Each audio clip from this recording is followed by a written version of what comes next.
Hi, I'm Dr. Carl Holmquist, a practicing chiropractor in Forks, Washington, and author of the Home Chiropractic Handbook. My book was first published in 1985. Since then, I have received numerous requests to produce this video. My book and video is the first presentation of chiropractic for the family that can be applied at home. If everyone could afford professional chiropractic maintenance care, there would be no need for my book or video. However, that's not the case. There has been a long-standing need for home chiropractic, as people have sensed that chiropractic is basically simple and have been trying to copy what chiropractors do.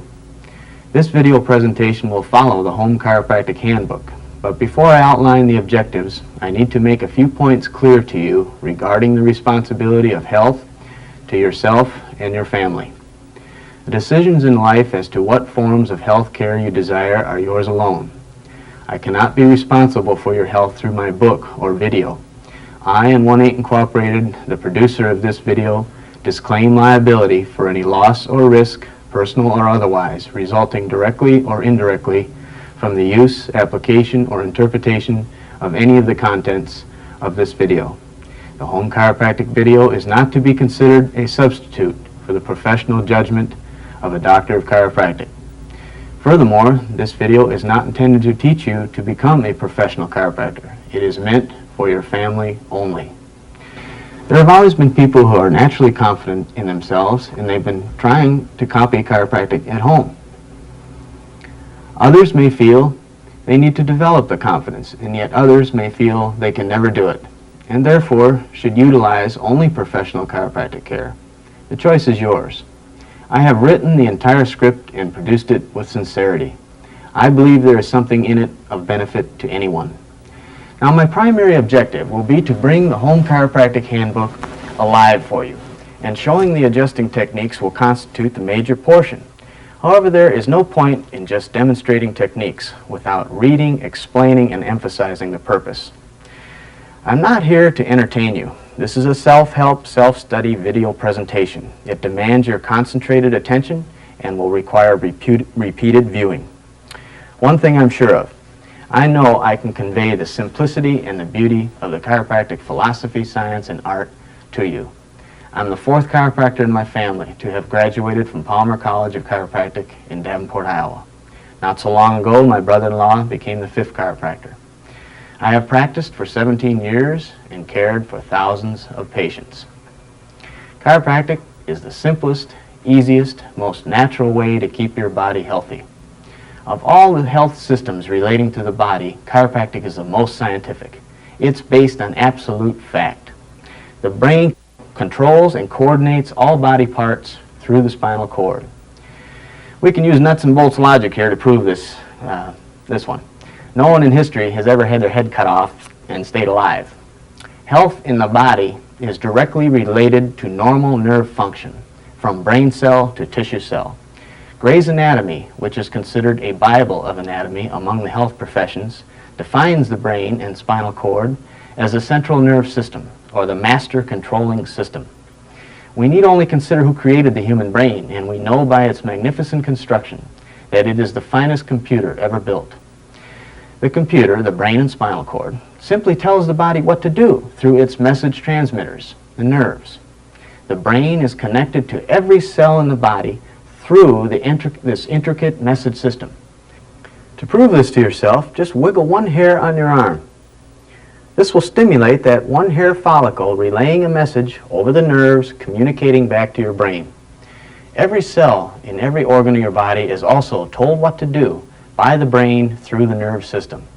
Although you are not conscious of what your internal body parts are doing or even should be doing, the subconscious centers of your brain are sending messages over the nerves and telling every organ and cell what to do, and further coordinating every organ and cell into harmony.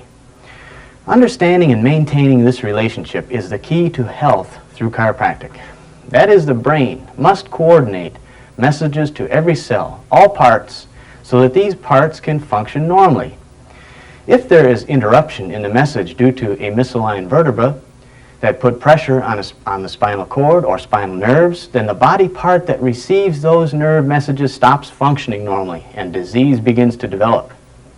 My friends, there is a way you can keep your body healthy without pills, shots, drugs, all that medical bull that masquerades as health maintenance. In my opinion, medicine is a multi-billion-dollar industry dedicated to keeping the public drugged. They don't want you to ask, why are you sick? Just take something. Don't ask, why do you have stomach problems? Why are you constipated? Why is your heart not working right? Why is your gallbladder not working right? Why do you have headaches? Why do you get colds all the time? Don't ask why. Just take pills. Got kidney problems? Take kidney pills. And they want you to believe that the kidney medicine you're taking goes only to your kidneys. Now, my friends, as a fact, your heart pumps that drug through your circulatory system to every organ, every tissue, every cell in your body. Your brain is going to get those kidney pills. The next time your medical doctor gives you a prescription or a shot, just ask him right then and there to please read all the side effects in his physician's desk reference. I guarantee you his mouth will drop open. The PDR is a medically documented testament of side effects that occurred on human guinea pigs and millions of tortured animals in their experiments. And after a person has tried enough medicine, well, they can always cut something out. Now that'll make them better. I have a PDR here. I've looked up the word Valium, a real popular drug for the last decade or so. Literally billions of pills have been sold. I'll read you the adverse reactions. Side effects: drowsiness, confusion, constipation, depression, diplopia, dysphoria, headache, hypotension, incontinence, jaundice, changes in libido, nausea, changes in salivation, skin rash, slurred speech, tremor, urinary retention, vertigo, blurred vision. Paradoxical reactions such as acute hyperexcited states, anxiety, hallucinations, increased muscle spasticity, insomnia, rage. There's a good one. I don't know if that means you kick your dog or what. Sleep disturbances and stimulation have been reported. Drugs and surgery should always be the last resort in health care. Folks, it's my opinion that 90% of the medical system of health care has become a racket. Unfortunately, ever since chiropractors got to carve up a slice of the medical insurance pie, 90% of it has become a racket, in my opinion, as well. Except instead of sending you to the drugstore endlessly, chiropractors adjust their patients every day for 6 months, 3 times a week for the next 6 months, etc., as long as the patient has insurance. And of course, you know what happens if you use your insurance too much, especially for maintenance care.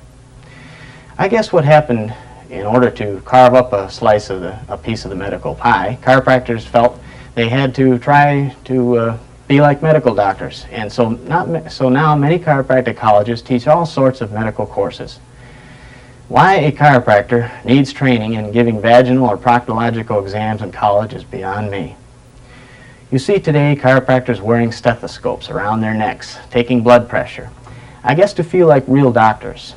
I never needed my blood pressure checked. If someone did need a blood pressure check, let the medics do that. If chiropractors remain true to the great principles of chiropractic, by now the chiropractic profession would be 10 times the size of the medical profession. Instead, there are 3 national chiropractic associations, the ACA, the ICA, and the FSCO. They stand for the American Chiropractic Association, the International Chiropractic Association, the Federation of Strike Chiropractic Organizations. And in each state, we have 2 or 3 state associations. In my state, we have the WCA, the CSW, and the UCW, which stands for the Washington Chiropractic Association, the Chiropractic Society of Washington, and United Chiropractors of Washington. We have so many arguing because none of them can agree on what chiropractic is anymore. The great developer of chiropractic, B.J. Palmer, was once quoted as saying, "It is the path of least resistance that makes rivers and men crooked." With chiropractors charging people for back rubs, ultrasound, diathermy, vibration of muscles, sinus rubs, blood pressure checks, colonic irrigations, acupuncture, acupressure, traction, minor surgery, and medical exams in some states, and a host of other modalities, remedies, and cures, all under the name of chiropractic. No wonder people are confused, and no wonder the profession hasn't grown to be the largest health profession. Not that I'm against traction or all these methods, it's just not chiropractic, not what chiropractors should be doing. The feeling that I have that 90% of the major health professions are a racket and waxing fat on the masses is a feeling felt by lots of people. So I figure I can balance this problem by giving chiropractic directly to the family. Besides, chiropractic is simple. D.D. Palmer, who discovered and founded chiropractic, said so himself. And considering the men and women who studied from him for just a few days and without x-rays and all that sophisticated bull that modern chiropractors use, they went out and literally built the profession. It exists today because those early chiropractors got results. Got people well with simple tables using just their hands. Chiropractic is simple. Chiropractic from Greek means done by hand. From time to time in this video, I'm going to quote from the only book ever written by Daniel David Palmer, the founder of chiropractic, entitled The Science, Art, and Philosophy of Chiropractic, published in 1910. Incidentally, I'll bet my bottom dollar that a student today in any chiropractic college will not be able to find a copy of this book in his college library or anywhere else, even though it was written by the founder of chiropractic. You'll see why, folks. Modern chiropractors don't want this book out there. However, let me emphasize that it is well worth the effort to find a good, principled, professional chiropractor for your family, even if you have to travel a great distance once in a while. Your family will need this chiropractor for all serious spinal injuries, severe pain, and more complicated health problems. So I'm encouraging you to find a good professional chiropractor. And unless their ego is so fat, I feel certain he or she will be willing to help your family with home chiropractic. At this point, let me give you an outline how the rest of this video presentation will follow the Home Chiropractic Handbook. Chapter 2, The Philosophy, Science, and Art of Chiropractic. I will discuss throughout this presentation. Chapter 3, Basic Anatomy of the Spine. So that I needn't spend lots of time teaching you this topic, as I've recommended, you must study this chapter in my book. Spend some time studying a spinal replica at a college library. Chapter 4, Getting Acquainted with Feeling the Spine. I will go through these procedures and combine them with Chapter 5, Spinal Correcting Techniques Applied.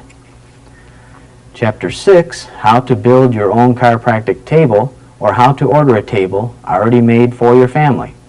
I'll have a few comments on later. Chapter 7, Family Maintenance Correcting of the Spine. I'll give you a synopsis of what real family health maintenance care is. Chapter 8, When to see a professional chiropractor and how to choose one. I feel I've already covered, and you can refer to your book. Chapters 9 and 10, The Educated Mind, the Innate Mind, and the Life Principle of Chiropractic, and 4 essential body requirements and the effect of positive and negative emotions. I will combine and discuss these 2 chapters last. Okay, Chapter 3, Basic Anatomy of the Spine. This is a spine illustrated in drawing number 1 of my book, except that I also have 2 hip bones attached to the sacrum. This is the sacrum in the middle. Looking at it from the anterior view, the front view. We'll turn it around and look at it from the posterior view, the back view. Drawing number 1 is illustrating a straight spine. However, to find a human being with a straight spine would be difficult. No 2 people are shaped identically. Just as we all look different on the outside of our bodies, we look and are shaped differently on the inside of our bodies. Each person follows a genetic code and may naturally resemble other family members, yet each member is a unique individual. If you look at your hand and compare it with the hand of anyone else, you will see that it is shaped differently. Your fingers are custom tailored for you. There's not one vertebra in your spine that would fit the spine of anyone else in the entire world of billions of people. The term scoliosis is a $10 word used by doctors to denote curvature of the spine. We'll put a curvature in this guy. And the phrase rotatory scoliosis is a $20 word, which means simply curve with a twist. Now at this point, I would like to make clear some confusing ideas regarding scoliosis. There are just 2 types of scoliosis. Normal scoliosis, curves you're born with, and scoliosis caused by injury. The second type, scoliosis caused by injury, is rare, as it is the result of some traumatic accident that has actually changed the shape of the spine. This type needs care by a professional chiropractor. Many times in my practice, patients come in who have been very frightened by some medical doctors and some chiropractic doctors. These patients have been told that they have curvature of the spine. Some medical doctors tell them they will need to wear a back brace for 2 or 3 years in order to straighten them out. And some chiropractors tell them they'll need adjustments every day for months or years. I simply explain to these patients the fact that every human being has a unique shape to his or her body, inside and out. Therefore, unless there was a traumatic injury, there's no cause for alarm. That's just how they are naturally shaped. The doctor can take the same x-ray view of 1,000 different individuals and put them on a viewing screen. Not one of these films will superimpose the other. Every single x-ray will verify unique curves and contours peculiar to each individual. This is a lateral view, drawing number 2, the side view in my book. Again, let it be clear that from the side view, each individual has peculiar curves. Each person is shaped differently than the spine of anyone else. From the lateral view, we see people with humpbacks, flat buttocks, protruding buttocks, straight necks, turtlenecks, long necks, curved necks, short necks. Virtually all shapes and sizes of people can be observed. People born with spines that have a peculiar shape, such as the humpbacked individual, are often thought to have terrible pain. This again is just an example of variety in life. People having unusual shaped spines may not be suited for normal lifting or sport activities. They can, however, be healthy and free from pain. All that is necessary is for each individual vertebra to be aligned in conformity with all the other vertebrae in their peculiar spine. And in this way, they can enjoy good spinal health.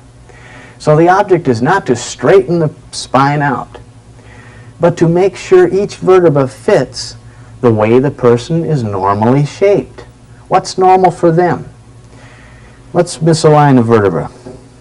Okay? What we need to do is put that vertebra, we'll misalign a little better here. Okay. We need to put that vertebra back into the shape that the person normally has, not try to straighten them out. I will assume at this point you have familiarized yourself with all the names and parts of the vertebra as detailed in the drawings and descriptions in my book. But I'll give you a little review. Let's start from the top. We have 7 cervical vertebrae in our neck.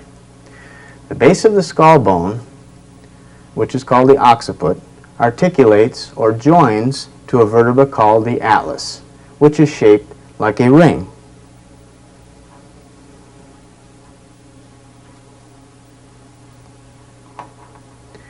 The atlas vertebra fits onto a vertebra called the axis. There is no disc between these two vertebrae. They are held together by several ligaments. The atlas rotates on the axis when a person turns their head. From the base of C2 vertebra all the way to the sacrum, the base of the sacrum, we have discs. These are the discs in between the vertebral bodies. They are shock absorbers. These discs absorb shock. I'll talk more about them later. The bumps you feel on a person's back are these spinuses. The first one you can feel is C2 spinous, because remember the atlas is a ring. It has no spinous process. The spinuses in the neck are kind of short, except for C7, which begins overlapping and looking like a thoracic vertebra, which all overlap each other. The 5 lumbars have thick spinuses projecting straight back. I'd like to mention that the 12 thoracic vertebrae all have a rib adjoined to each side, coming around to the front, forming the rib cage. A person may not realize that a jolt to the chest can misalign a thoracic vertebra. Now the transverses are these short projections out to the side. In the neck, they are very short, except for this atlas vertebra, which has long transverses. The thoracic transverses are long, and the lumbars are short. While it's easy to feel the spinuses on a person, it's difficult, almost impossible, to feel these transverses, as they are covered by lots of muscle. In fact, there are 40 paired muscles and 33 ligaments attaching to the spine.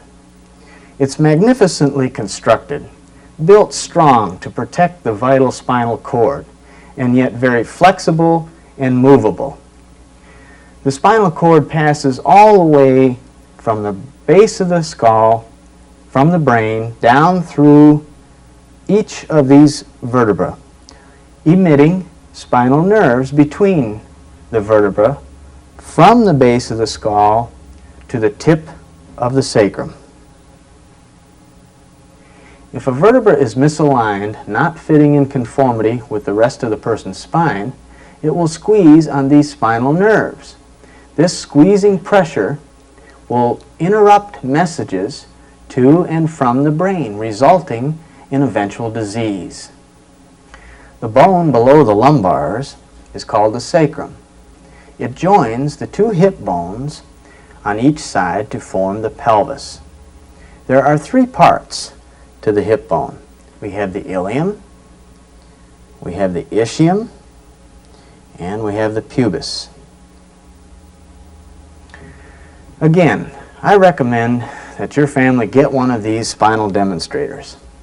It'll make studying lots of fun, so much easier. And incidentally, I don't make a plug nickel from selling these.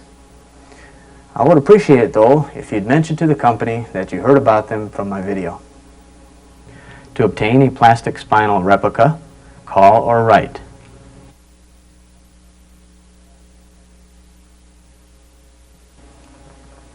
Drawing number 16 in my book is an invertible disc. Now here is an overworked term that can make a lot of money for some doctors. The term slip disc is a misnomer, as the disc does not really move. Discs are firmly attached to the vertebra above and the vertebra below. In reality, what moves is the vertebra upon the disc to a slight degree. In the misalignment of a vertebra, the disc is off-seated, causing uneven pressure to bear upon the disc. This can cause the disc to bulge, to appear to have slipped. The bulging disc is often misdiagnosed as a herniated disc. To clarify this, true herniation of the disc occurs when the nucleus pulposus, the soft jelly-like material in the center, ruptures out through the annulus fibers, the circular fibers. At this point, the disc has deteriorated to a great degree. In the case where the disc is truly herniated, the individual experiences severe pain and is usually directed to have an operation to remove the remaining portion of the disc and to fuse the vertebra above and the vertebra below. Therefore, 3 vertebrae are fused. People with a high tolerance to pain have suffered through this experience, in which case the intelligence in the body heals the area, sending in calcium, and naturally fuses the vertebra. Natural fusions occur in the spine, most often on older people, and this causes them to walk, bend, turn their heads in very robotic, stiff-like movements. The herniated disc can result from a very abrupt traumatic accident. However, this is rare. It is most often the result of a misaligned vertebra that has been neglected for a number of years. It follows, if a person will maintain proper alignment of his spine, these drastic consequences of misaligned vertebra need never occur. The discs are shock absorbers, and they will wear evenly, and the spine will remain comfortable and flexible while aging. The older individual may need to slow down his activities a little in life, but he can remain healthy and with ease of motion by continuing good spinal care. Furthermore, the opportunity for maintaining health throughout the entire body will be enhanced. So we'll erase this negative picture because you're going to get good spinal adjustments, good health, and keep your spine healthy all the time.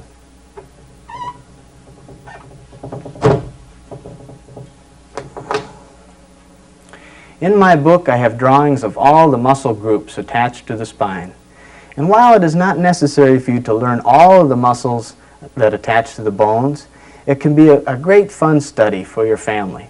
So I recommend that you obtain a copy of Gray's or Grant's Anatomy for your family.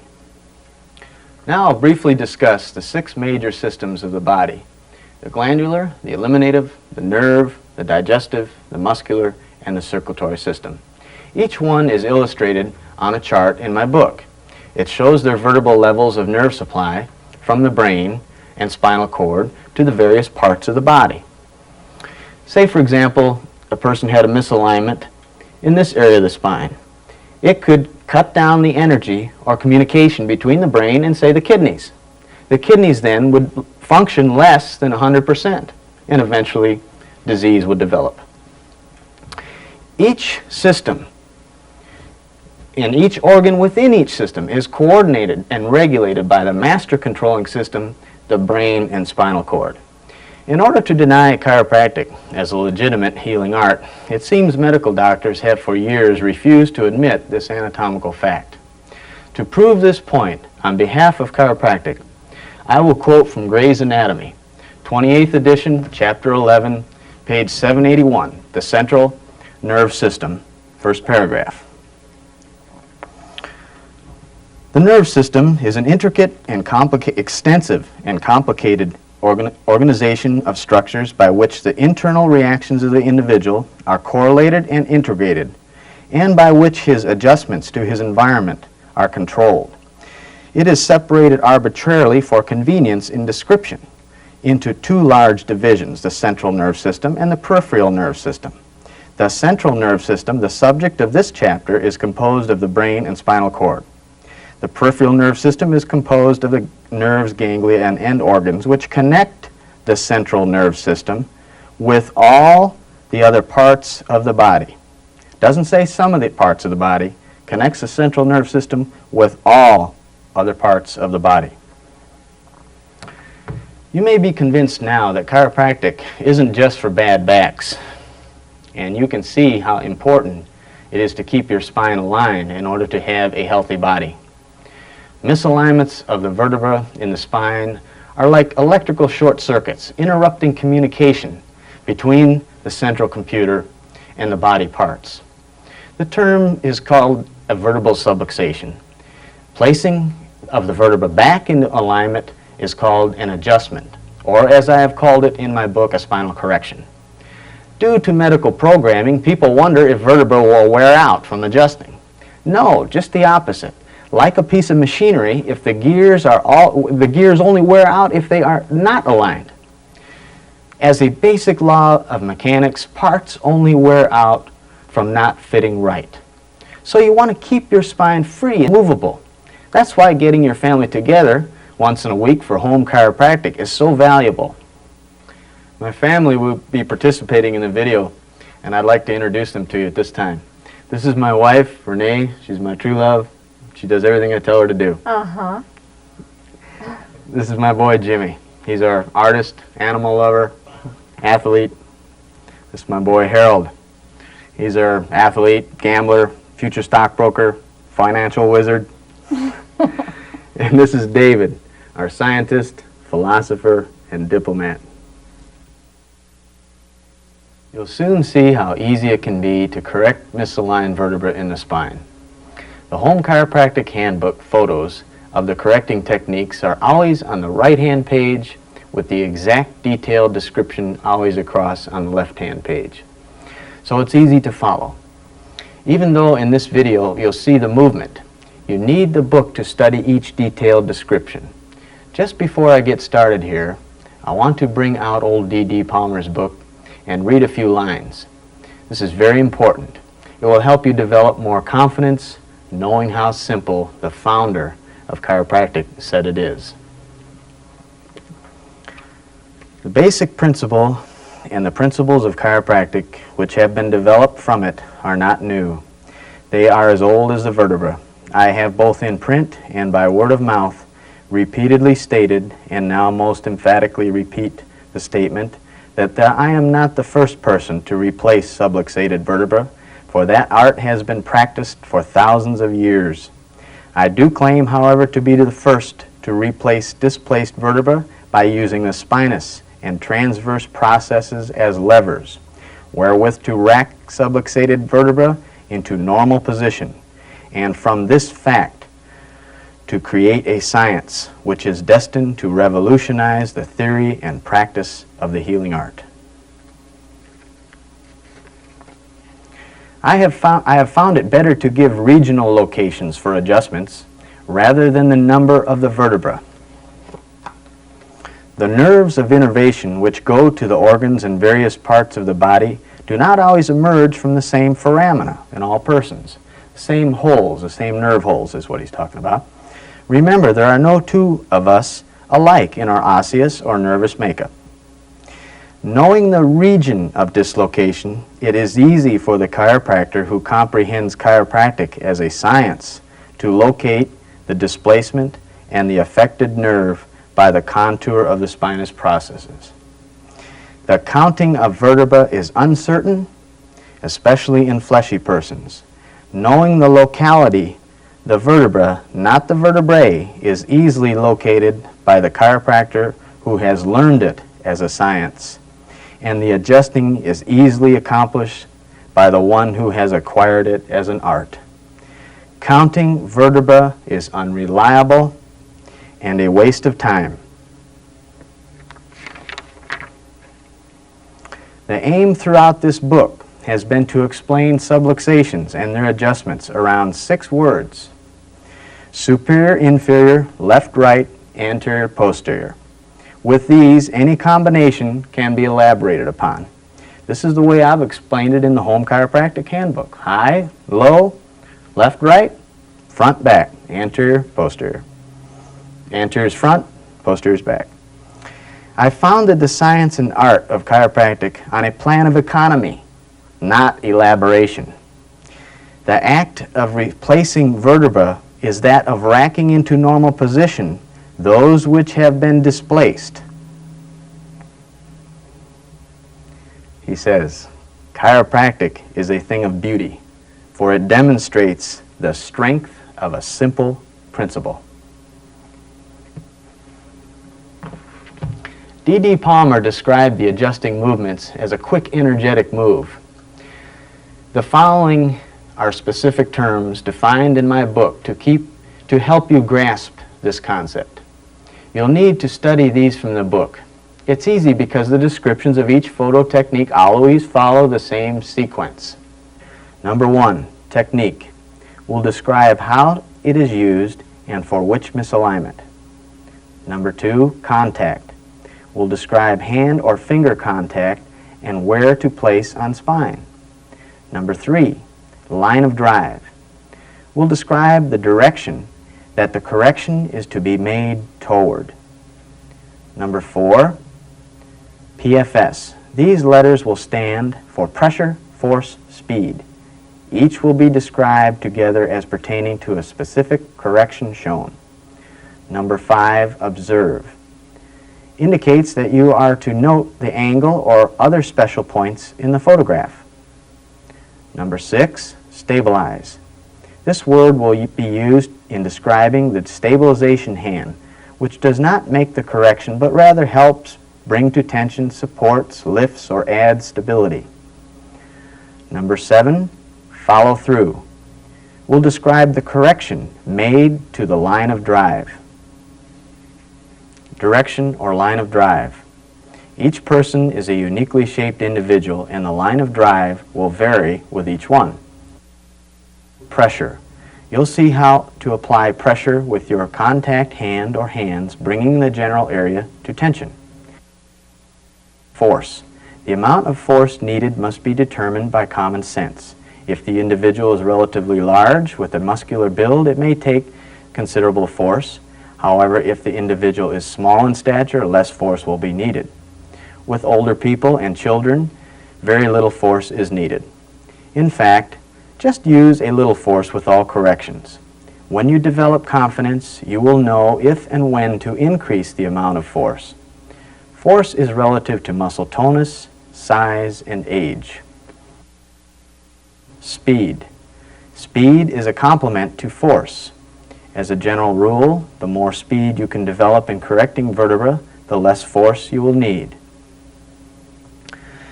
Speed is especially appreciated by persons with tenderness or pain. Force with speed should only be initiated after the area has been brought to tension. In this way, you are not jolting the person when you follow through with the correction. In summary, it takes the right direction, applying pressure to a point of tension, providing sufficient force with speed to set the vertebra in motion and reestablish its normal position. It's a fluid motion. Old-time chiropractors used to say, just set the vertebra in motion, and innate, the inborn intelligence in the body, will seat the vertebra in its normal position. Now we're going to cover chapters 4 and 5 in my book. We'll begin with motion feeling of the thoracic vertebra and lumbar vertebra. When checking mobility in a person's spine, remember people are different, and some will naturally be more flexible than others. All that is necessary is for each vertebra to move relative to that individual's degree of mobility. First, have the person sit up straight. Holding or grabbing each one of these spinuses one at a time, have him slump forward. Grab each one and hold it. Each time he bends all the way up the spine. Okay, next, begin again at the bottom and go all the way side to side. Each one should move. As you proceed up the spine, every vertebra should have mobility. If one isn't moving, that's a misalignment.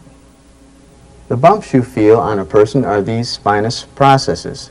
Sometimes you'll feel one sticking straight back. It is misaligned straight back.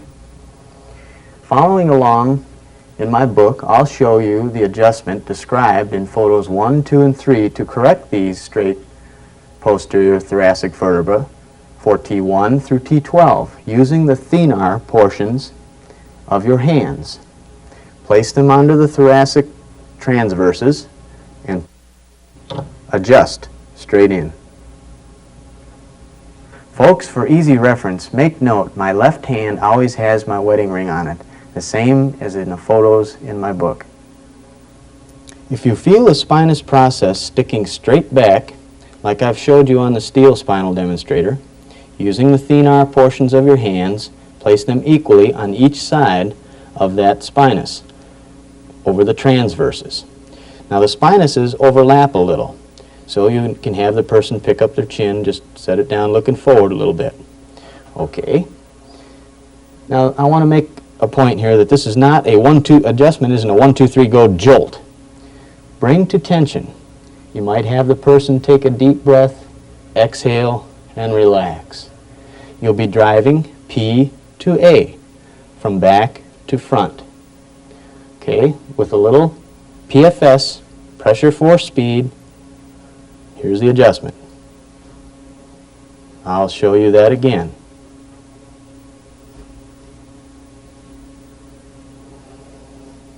This simple technique many people have tried and accomplished on their own. Even rotated thoracics are often corrected by straight posterior adjusting. Photos 4 through 10 in my book, I use the piezoform of my hands to contact transverses of vertebrae that have misaligned posterior and rotated like this, with the right transverse low and the left transverse high. You can feel a vertebra that's misaligned like this by taking your fingers and placing them on each side of the spinuses and feeling on down. And when you feel that one that's distinctly off to the left, you'll know that the right transverse is, when the spinous is off to the left, right transverse is low, left transverse is high. Take your piezoform, contact over that transverse, you'll be lifting up, driving superior, and this one will be driving inferior. Just like that. To get a good mental picture, draw the misaligned vertebra on your family member the way you feel it. When you're palpating down the spinuses and you feel a spinous off to the left side, you'll know that the right transverse is low and the left transverse is high.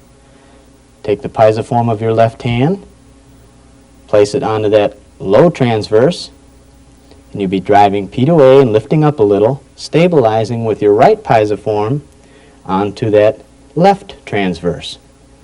And here's the adjustment. Bring to tension, PFS.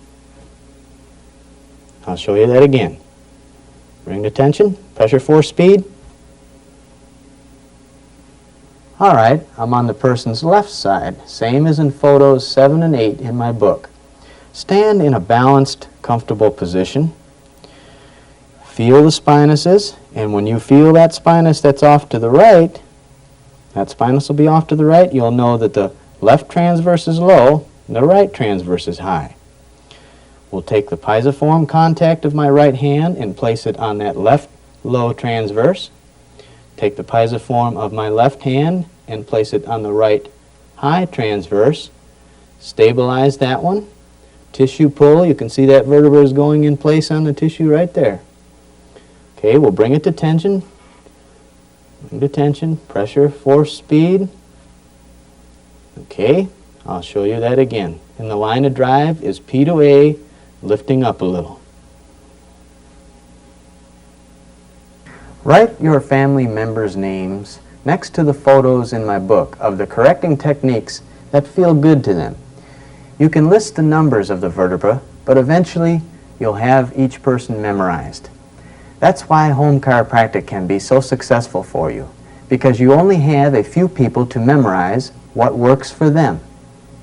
Sometimes you hear and feel 2 or 3 vertebrae move at once. The audible sound you hear is the vertebra moving on its articular surfaces, maybe a 1/4 millimeter or so. Some real smart modern chiropractor may claim he can adjust it exactly a 1/4 millimeter. That's BS. Considering the size of a person's hand and the amount of muscle and bone it must overlap and contact, not to mention determining the exact amount of force for each unique individual, it's easy, my friends, to see that old D.D. Palmer's understanding is much more logical. Remember the old master D.D. Palmer said counting vertebrae is a waste of time? Just feel the ones that are out, set them in motion, and the inborn, innate intelligence in the body will seat the vertebra in its proper position. It's a fluid motion. That's the great beauty of chiropractic. This simple act restores the normal flow of energy from the brain to that body part. Most often, it's easier to face headward and drive up on the down transverse. But sometimes, the shape of the person is such that I change the line of drive, like in photos 9 and 10 in my book. Just turn around and keeping in mind the position of the misaligned vertebra you've drawn on the skin, you'll be driving down on the high transverse. It looks like this. I'll show it to you again.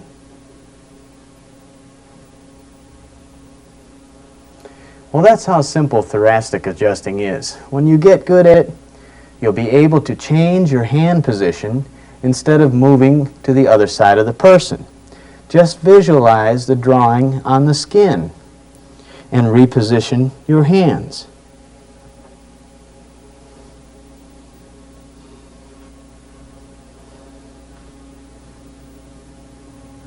Motion feeling of the lumbars is easy.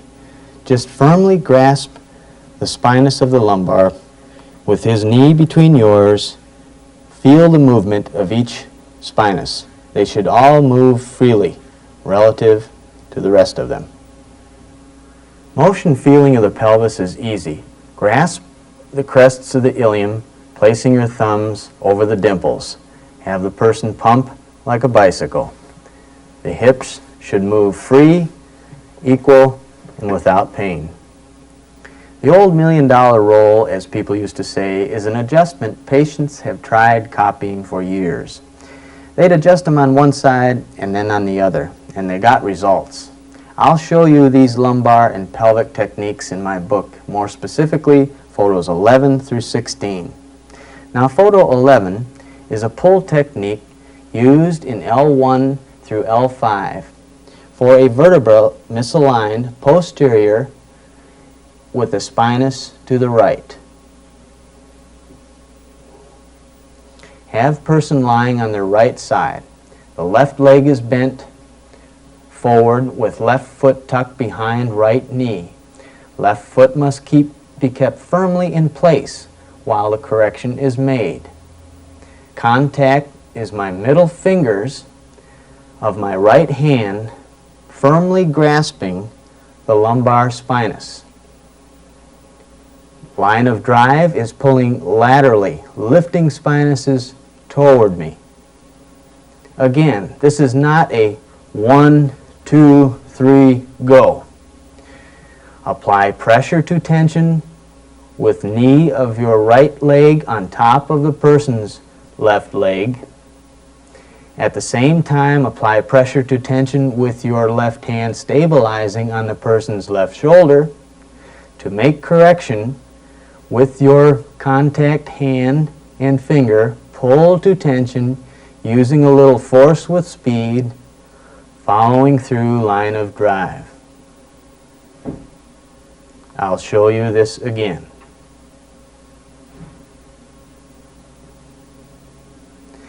Lumbars and hips are big bones, and pull techniques offer lots of leverage. This is photo 12.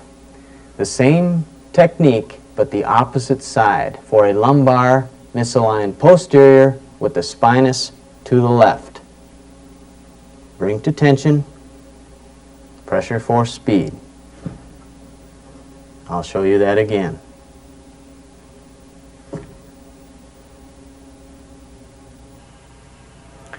I'm going to combine photos 13 and 15. This is photograph 13. It's a pull technique used to correct posterior left ilium. Ilium has misaligned backward on the sacrum. Contact is my middle 3 fingers of my right hand firmly grasping the posterior crest of the left ilium. Line of drive will be pulling toward me. Bring the tension, pressure force speed. And again. Photo 15 is a misalignment for the same posterior left ilium. It's a push technique, and push techniques are best on children and small adults as there isn't much leverage. The contact is my pisiform on the person's posterior crest of left ilium. Observe my right arm is 90 degrees to the person's body. Line of drive is P to A, ring to tension, pressure force speed. And again. Now photos 14 and 16 are the same pull and push techniques for a right hip, opposite side. And again.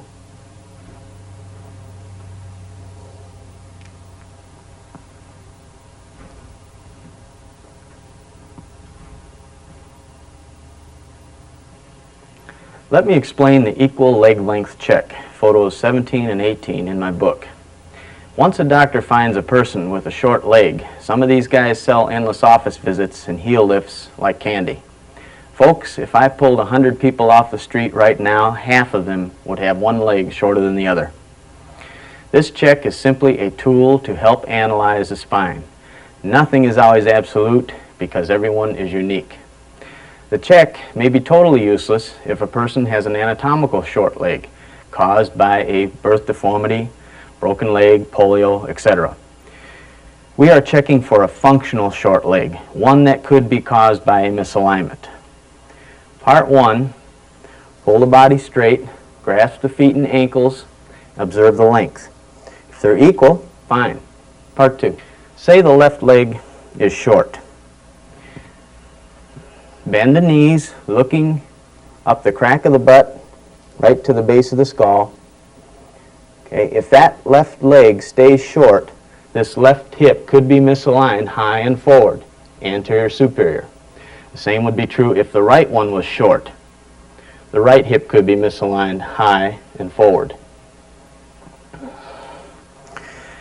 If that short leg equaled off or became the long leg, the misalignment could be anywhere in the spine. Okay.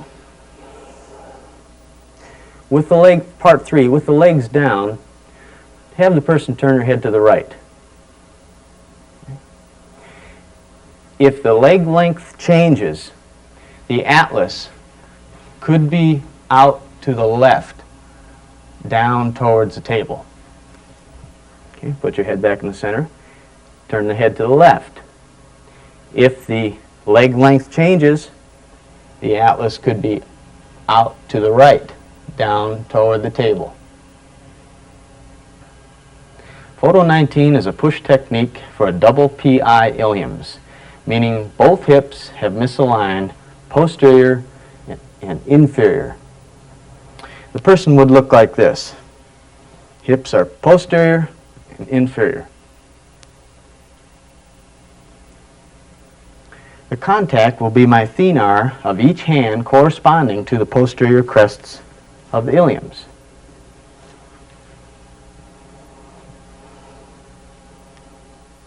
Observe the equal positioning of my arms and hands. Drive P to A and a little superior. Bring to tension, using a little force with speed, following through line of drive. And again. Here's a technique for high and low hips, as in photograph 20. Left one high, right one low.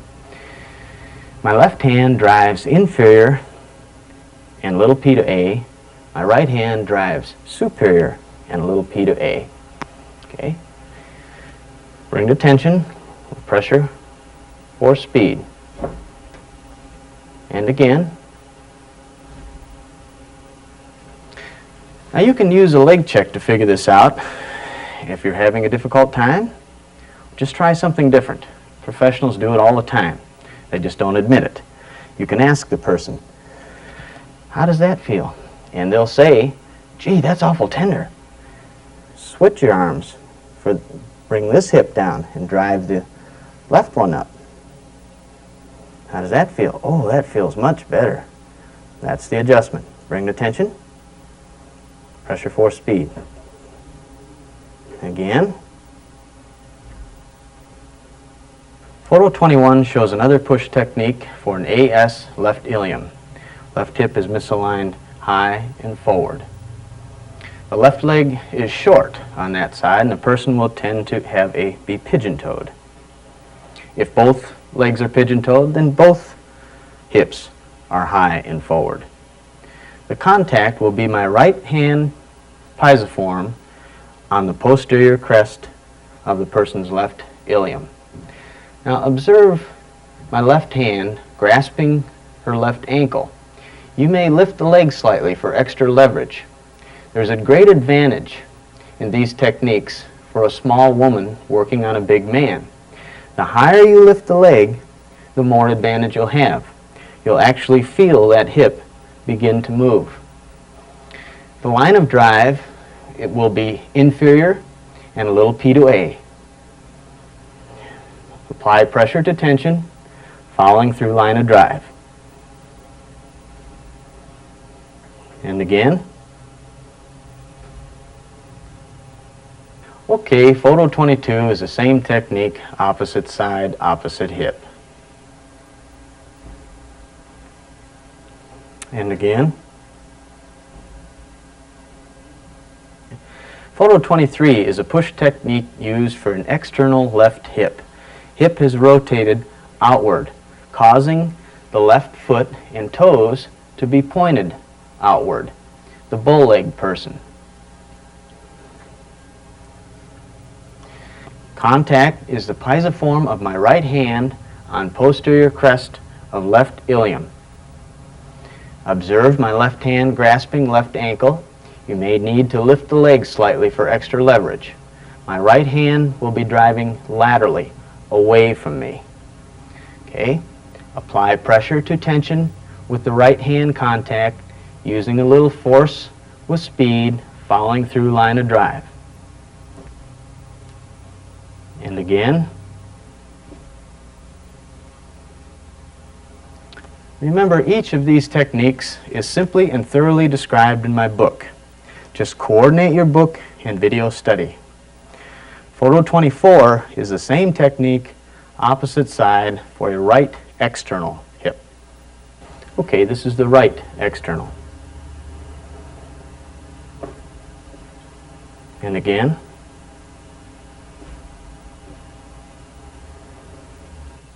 The long leg adjustment or correction. Photo 25 is a push technique used for a PI left ilium. Hip is misaligned back and low on the left side. Contact is my pisiform of my right hand on the left ischium.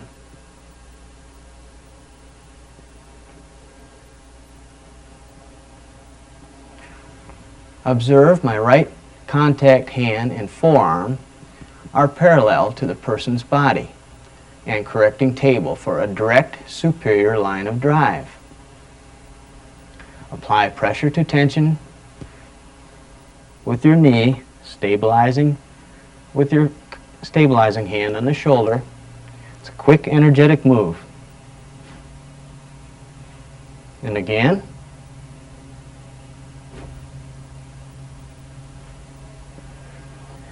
This is photograph 26, the opposite side, opposite hip. And again.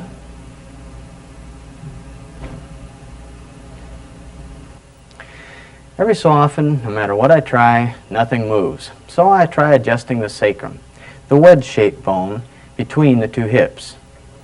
If it's not out, it won't move. But if it's out, there's nothing more distinctive in sound or feeling than when a sacrum clunks into place and the person gets well quick. This will be photo 27, used for correcting a posterior sacrum. Sacrum has misaligned between the two iliums. Place your left hand on top of the sacrum, exactly between the two hips, between the two iliums. Observe my right forearm is directly perpendicular to the person's body. The line of drive is P to A and a little inferior. Bring to tension using a little pressure and force with speed following through line of drive. And again.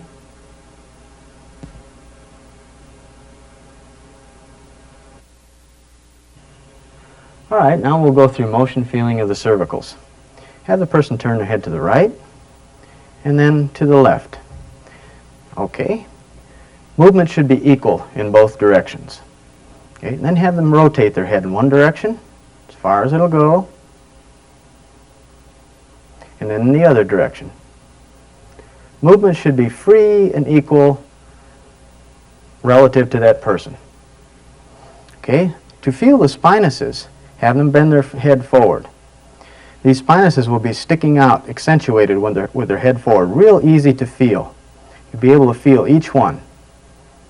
As you flex the head backward, you'll be able to feel those spinuses disappear. Each one should disappear under your finger. And you can check to make sure they do. Okay. Now, to feel the lamina, which is located right here, just along the side off of the spinous, right there, you can feel them move by placing your fingers just a little away from the spinuses and have move their head in such position like this here, and you'll feel each one move. Okay? Now the transverses of the atlas, this vertebra, the one that doesn't have a spinous, the ring, remember, okay? It's located just below come off the mastoid bone with your finger here. And just below that mastoid, you'll feel the transverse of the atlas. You can put one finger there, and you can use your thumb on this one over here, and rotate the head, and you should feel that atlas move. Just a little. You'll feel those transverses moving.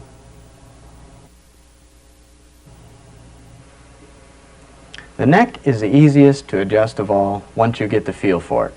In photos 28 and 29, I'm pointing to this part of my finger. Contact point number 1, contact point number 2. Really anywhere along here is fine. First, let me say that if you had a stiff neck and can't turn it to one side at all, in this case, all the vertebrae are rotated to one side with no compensations, and you may need to see a professional chiropractor. Remember, home chiropractic is to help your family have affordable maintenance care, and choose a professional when you need one. I'm going to show you how easy it is to adjust and correct the cervicals. First thing you'll need to do is determine which side the atlas vertebra, C1, is misaligned toward for each family member. It will usually always misalign the same way. Feel both transverses of the atlas. Apply equal pressure and ask the person which side is more tender. There is always a distinct tenderness over the transverse on the side it's out towards. I listen to my patient no matter what leg checks or other tests show, even x-rays. Their viewpoint is from the inside, and it is always the best. I consider the atlas vertebra to be the master key to the spine. Once the atlas listing is determined, I can figure any other cervicals will be rotated to the opposite side to compensate. Otherwise, the neck would be stiff and couldn't turn to one side at all. My wife always has a right atlas listing, so her lower cervicals will be out body left listings. But since I prefer to always adjust the atlas last, let's go to photos 30 and 31, and I'll show you how to feel and adjust C2 through C7. If you get a spinal demonstrator, you can lay it down next to the person and it will help you visualize. The contact point for any cervical C2 through C7 is the lamina. The lamina are just slightly to the side of the spinuses. Okay. If you contact on the transverses on the side, the very side of the neck, the person won't like the adjustment. It's too tender for anyone. Soon I'll be referring to misalignments that are rotated body left or vertebrae that are rotated body right misalignments. From a bird's eye view, as if you're looking through the top of a person's head, you can see the vertebral body. Here's left transverse, right transverse, and the spinuses are straight down, normal, for C2 through C7. That's the way they should all feel. If you feel a spinous that's off to the right, the body is rotated to the left. Contact is the left lamina for spinous right, body left misalignment. You'd be correcting it like this with an adjustment.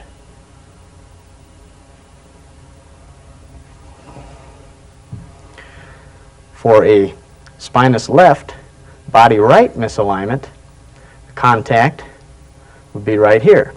Contact right lamina for spinous left, body right misalignment. You make the adjustment like this. Once you're on the lamina, you can put considerable pressure on it and the tenderness is gone and the adjustment will feel good, as all adjustments should. The technique in photo 30 is used to correct cervical vertebra C2, 3, and 4. Vertebra misaligned with the vertebral body rotated to the left, and you'll feel the spinuses off to the right.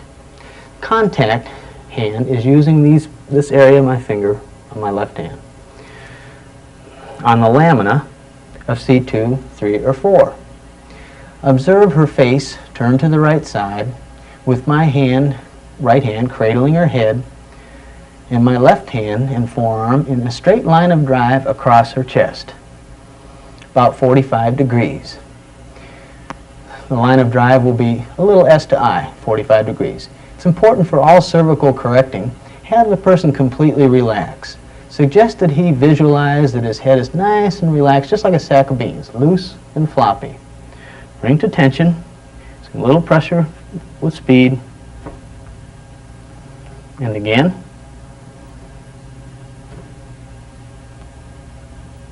Photo 31 is the same technique, but you must cock the head a little more to get a good correction on C5, 6, and 7. Bring to tension, pressure for speed. And I'll show you again.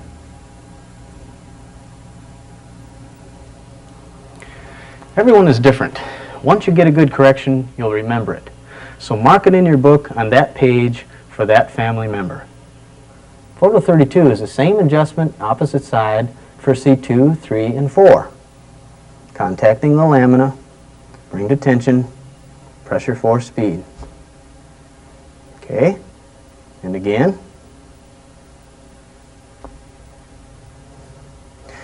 Okay, now for C5, 6, and 7, cock the head a little bit more again. Bring to tension. Okay, and again, I'll show you again. Now I'll go to photo 34 for my wife's right atlas correction. This technique is used for correcting an atlas C1 that is misaligned laterally out to the right side. Contact is my right hand finger point on the transverse of the atlas, the right transverse. The line of drive is lateral, right to left, slightly S to I, with the angle of your arm no more than 90 degrees to the person's head. Do not drive I to S. I mentioned this in my book. If you drive I to S, you're simply pushing against the base of the skull, and nothing happens. So have the person hold their teeth gently together, stabilizing the jaw with your left hand, cradle the head with your forearm off the table, have the face turned to the left side, bring to tension, using a little force with speed, following through line of drive. And again. Photo 33 shows the same adjustment, opposite side, for a left atlas.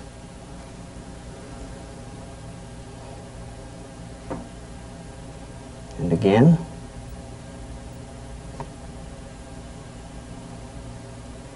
I prefer the cervical techniques that I've given you thus far. However, I shall include some more that I use occasionally. Photo 35 is another way to correct cervical vertebra C2 through C7, vertebra misaligned, having the vertebral body to the right with the spinous to the left. Contact will be my right hand finger point contact 2 on the person's right lamina.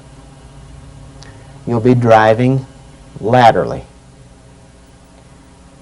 Have the person's head turned to the left side. Stabilize with your left hand over the person's head and face with your right hand finger contact point 2 on the right lamina of any vertebra, C2 through C7. Observe my right hand and contact is 90 degrees to the person's body.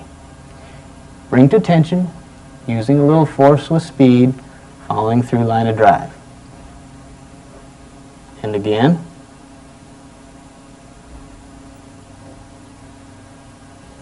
Although there is no photo, I'll show you the opposite side for a body left cervicals C2 through C7. Stabilize, bring to tension, PFS. Again. Photo 36 is another way to correct upper thoracic vertebra T1, 2, or 3 that have misaligned with the spinous to the right side. Contact will be my pisiform of my right hand on the spinous. Observe my contact hand is approximately 90 degrees to the person's body. You'll be driving laterally, right to left. With the person's head turned to the left side, stabilize. With your right hand piezoform, contact the spinous T1, 2, or 3. Bring to tension, using a little force with speed, following through line of drive. And again. Again, there isn't a photo, but I'll show you the opposite side for T1, 2, or 3 with the spinous out to the left.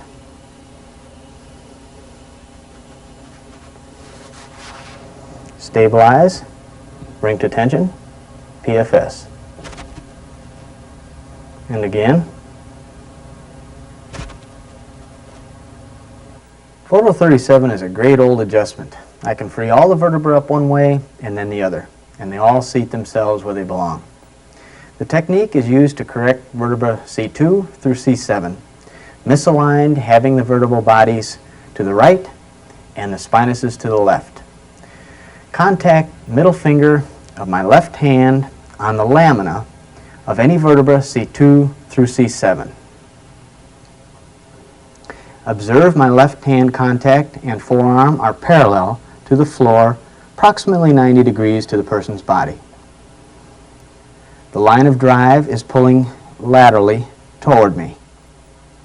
Stabilizing with my right hand on the person's face and neck, bring to tension, using a little force with speed, following through line of drive. And again.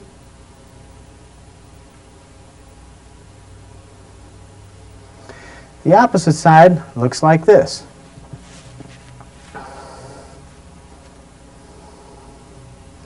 Bring to tension.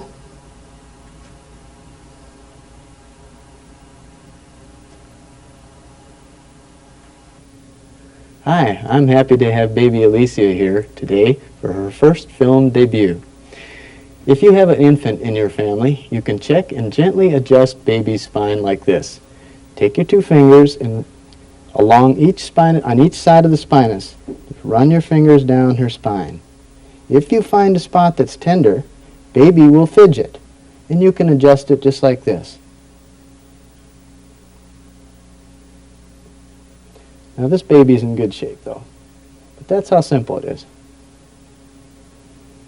Babies delivered with forceps, breech, or any difficult delivery should have their atlas checked right away, so they can be healthy instead of being sick all the time. I recommend you see a professional chiropractor, or you can check and adjust baby's atlas like this. Using these two fingers, just off of the base of her skull, below the ear, you'll feel the transverses of the atlas. If one is tender, baby will fidget. Now this baby is in good shape. She's feeling real good. You could adjust the atlas just like this. That's all. Real easy. If it was a right atlas, just like that. If it's a left atlas, like this.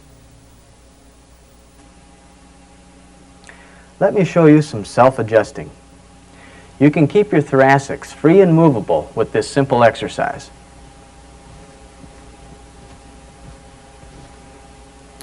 Thoracics that feel misaligned will often fall into place by using a low back chair to adjust them, like this.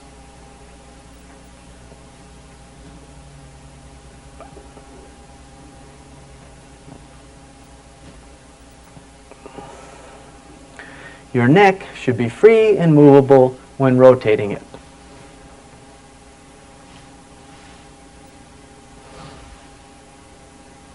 If something feels misaligned, you can adjust your neck like this. Grasp your chin, the top of your head, bring to tension, PFS. Do this equally in both directions. Bring to tension, PFS. My wife goes to bed early, and I don't want to wake her up, but I need an adjustment.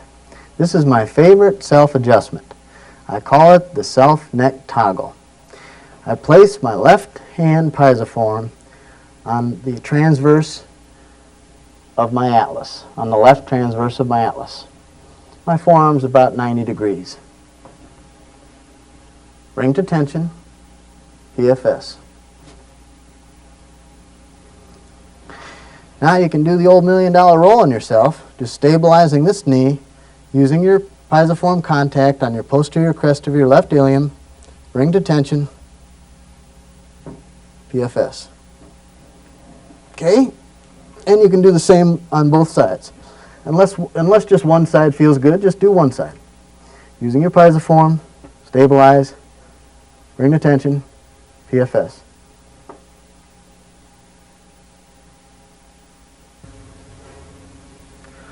I'd like you to see how my family gets routine adjustments. A good general technique that early chiropractors used is simply to adjust up one way and down the other. Works great for maintenance on a person with no serious pain or health problems. The ones that are out simply fall into place when their turn comes. Remember I said just set the vertebra in motion, get it moving, and the intelligence in the body will seat the vertebra in its proper position.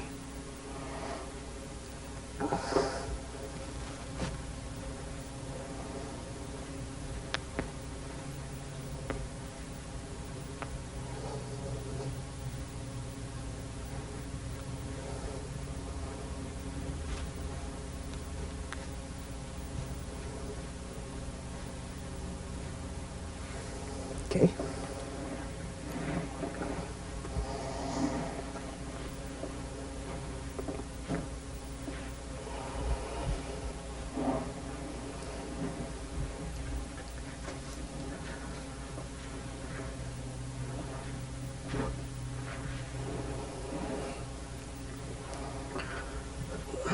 Jimmy has a right atlas listing, so we'll do the left lower cervicals first.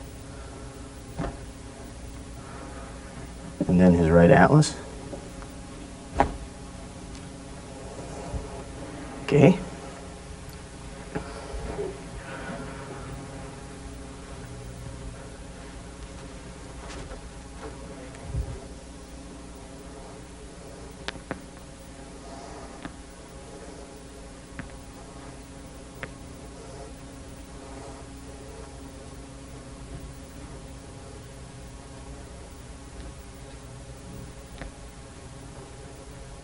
Okay.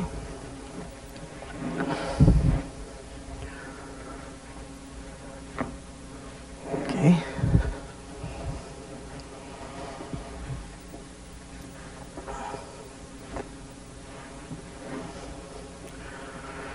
Harold has a left atlas listing, so we'll do his right lower cervicals first. And his atlas last. Okay.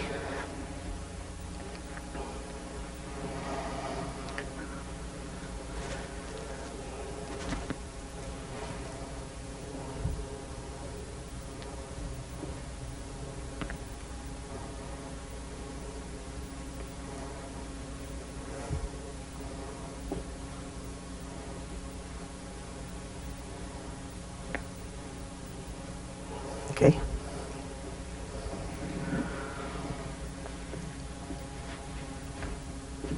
Okay.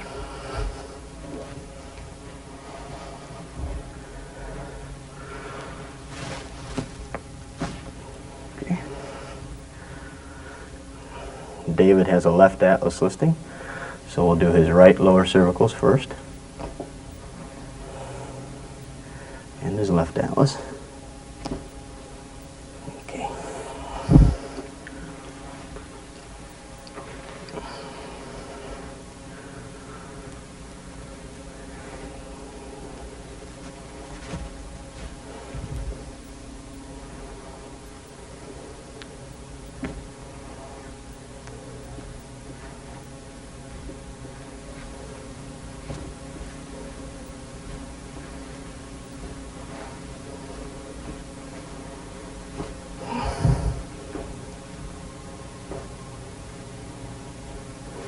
Okay.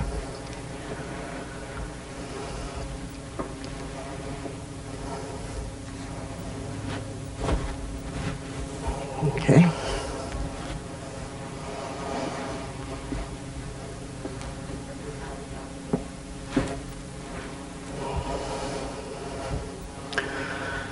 Renee has a right atlas listing, so we'll do her left lower cervicals first, excuse me.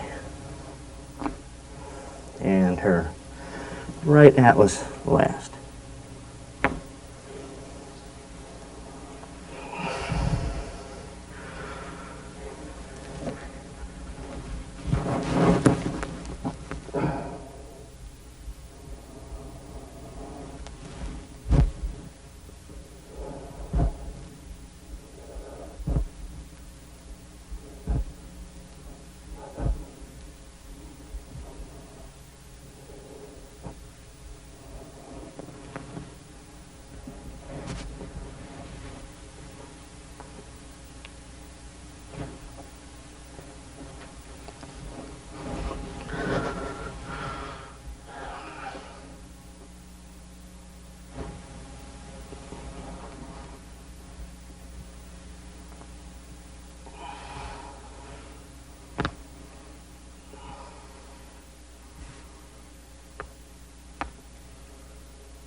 That's how easy it is, folks.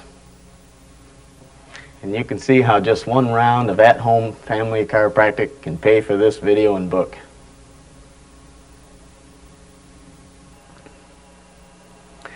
Your family is going to need a table.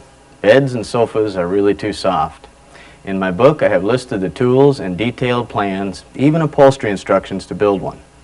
If you don't have the ability or the time, you can order the one we've been using in this video. It's a dandy, it folds easy, and carries easy.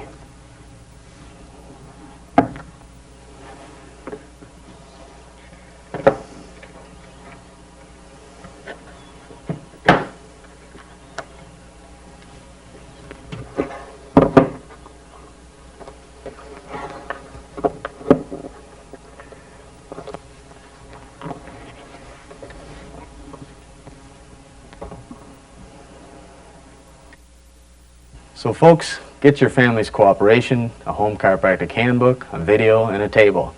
You'll have lots of fun learning home chiropractic as I've showed you with my family.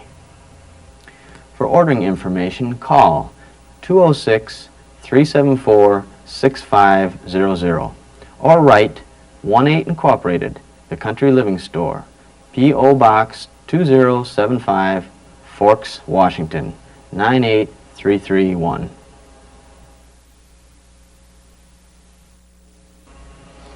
Let's take a look at what you're getting for making this effort. Health maintenance care, as I've explained in Chapter 7 of my book, has been to have a medical doctor check a person for symptoms. My friends, symptoms are one of the last stages of disease, not the first. The body has to malfunction for quite a while before it presents detectable symptoms. Let me outline for you the differences of medical health care and chiropractic health care. Medical philosophy: body must have something put into it or cut out to heal. Chiropractic philosophy: body has innate intelligence, inborn power to heal from within. Medical premise: each body part treated as a separate entity after symptoms develop. Chiropractic premise: keep body functioning as a whole. Medical procedure: diagnosis. Number 1, name the disease condition of the body part affected. Number 2, treat the symptoms. Treat affected parts. Treat the effects, not the cause. Chiropractic procedure: spinal analysis. Find the vertebral subluxation, the misaligned vertebra. Number 2, remove the cause of the condition, interference of message, brain to tissue cell. The medical application: number 1, drugs. Number 2, surgery. Both have side effects.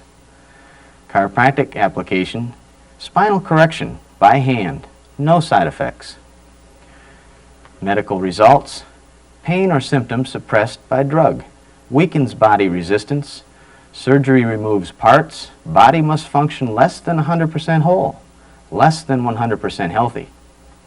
Chiropractic results: restore communication and coordination of brain with all body parts, strengthens body resistance, maintains body up to 100% healthy. Therefore, utilize medical professionals when necessary and for emergency care, as they are equipped and best suited for this purpose. By comparison, I hope you have gained an appreciation for real health maintenance care and the great principle of chiropractic. Innate intelligence, life within the body, heals the body. This is why so many remarkable healings have been effected through chiropractic. No doctor of any kind ever healed anything. I'll share a poem with you written by B.J. Palmer, who was the son of D.D. Palmer. Against all resistance, this single man, B.J. Palmer, fought for chiropractic and made it famous. The truth. We chiropractors work with the subtle substance of the soul. We release the prisoned impulse, the tiny rivulet of force that emanates from the mind and flows over the nerves to the cells and stirs them into life. We deal with the magic power that transforms common food into living, loving, thinking clay, that robes the earth with beauty and hues and scents the flowers with the glory of the air. In the dim, dark, distant long ago, when the sun first bowed to the morning star, this power spoke, and from the dust of the earth drove the cell to union with its fellows in countless living forms. Through eons of time, it finned the fish, winged the bird, and fanged the beast. Endlessly it worked, evolving its forms until it produced the crowning glory of them all. With tireless energy, it blows the bubble of each individual life and then silently, relentlessly dissolves the form and absorbs the spirit into itself again. And yet you ask, can chiropractic cure appendicitis or the flu? Have you more faith in a knife or a spoonful of medicine than in the innate power that animates the eternal living world?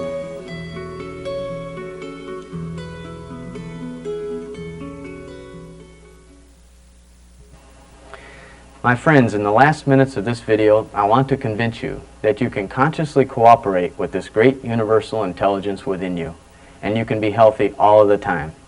It just takes some study and practice. Let's see how it works from an inside viewpoint. I have here what I call the stickman drawing.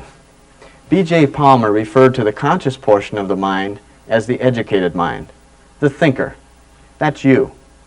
He referred to the subconscious as the innate mind, the doer.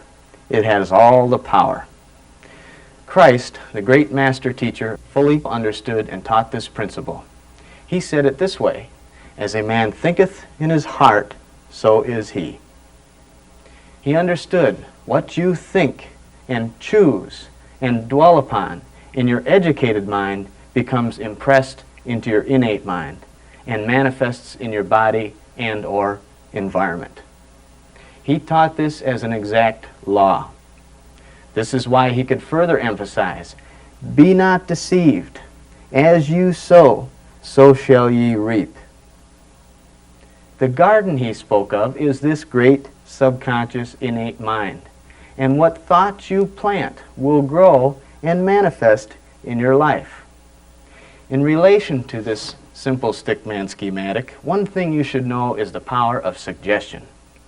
The thoughts and ideas that you drive down deep into your subconscious mind, or suggestions that you accept from someone else, can profoundly affect your life and your health.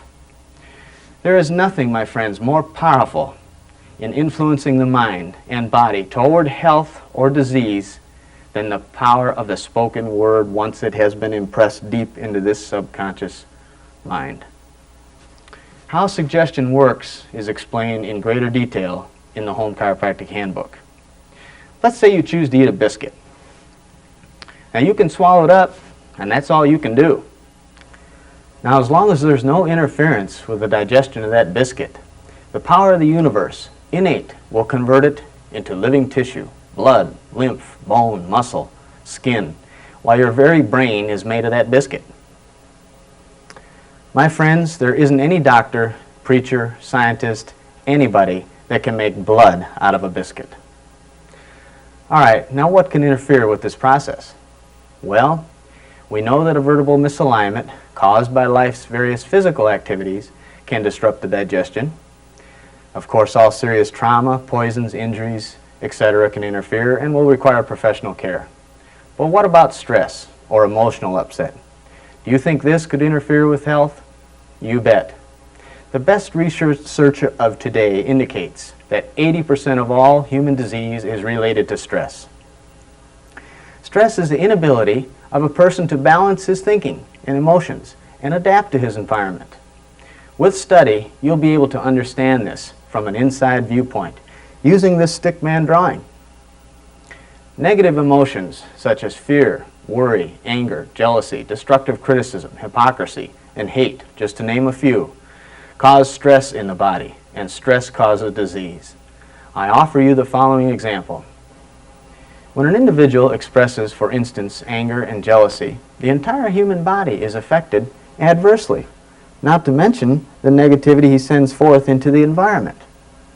Anger and jealousy actually begin interfering with the brain's messages to the body parts. His muscles are always tense, most often in the neck and back. Because muscles attach to bones, muscle tension causes an uneven pulling and ultimately misaligns vertebra.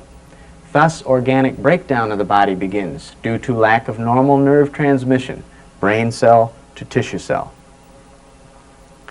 An example can be given of a man coming to my office complaining of headaches and stomach ulcers. I could examine his spine and undoubtedly find subluxations in his cervical and thoracic regions, limiting nerve transmission to the stomach and the head. I could adjust these vertebral misalignments, but if the man is constantly expressing any negative emotions, such as the ones we're discussing, anger and jealousy, then I would be simply adjusting the effect. His vertebra will again become misaligned in a short time due to this stress caused by these negative emotions, and his body will continue downhill to serious disease. He can see any type of doctor in search for health, and each doctor will treat the effect of the body, altering the body in some way. The cause is the incorrect programming of his subconscious computer. He just didn't program this properly.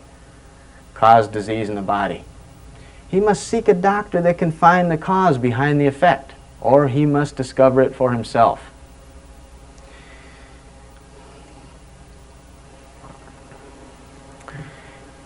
In summary, these negative emotions create turmoil in the body, resulting in disease and further culminate in unhappiness and confusion. Positive emotions, such as faith, hope, patience, duty, sympathy, courage, and love, just to name a few, can build health and happiness, bringing peace to the individual expressing them, providing that the individual has balanced his thinking by controlling the emotions, both negative and positive. This is essential to establishing and maintaining total health.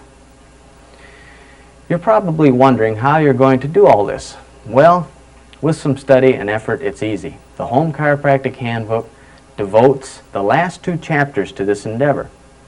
It also sets a logical, not fanatic basis for applying 4 essential laws of the body: proper nourishment, proper exercise, proper recuperation, and proper sanitation. There are so many new logical ideas to help you attain health in those last 2 chapters. Let me just entice you with just one of them. What's the difference between live food and dead food? If you take and cook some peas for just a few seconds, you kill them. All the enzymes, the life sustenance in the pea is dead. You can prove it's dead. Just go out and plant some dead cooked peas and see if they'll grow. When you eat fruits and vegetables uncooked, raw, as found in nature, it's live food. And you're taking that life into your body. Now there's nourishment in cooked food, and I enjoy all kinds of cooked food, but I always eat lots of live food. Why eat embalmed canned fruits and vegetables when you can have your choice of fresh live fruits and vegetables? Okay, you've got the idea of how much there is to study in the Home Chiropractic Handbook. And after you finish studying, not just reading, there's a difference. Then I recommend you also obtain a little book entitled Rays of the Dawn by Dr. Thurman Fleet. Rays of the Dawn offers more detailed information regarding the 4 essential laws of the body as well as practical instruction pertaining to your emotions and how to control them. It is a book you'll want to study and reread many times. In fact, I believe it is the best book ever written on health in the history of modern man.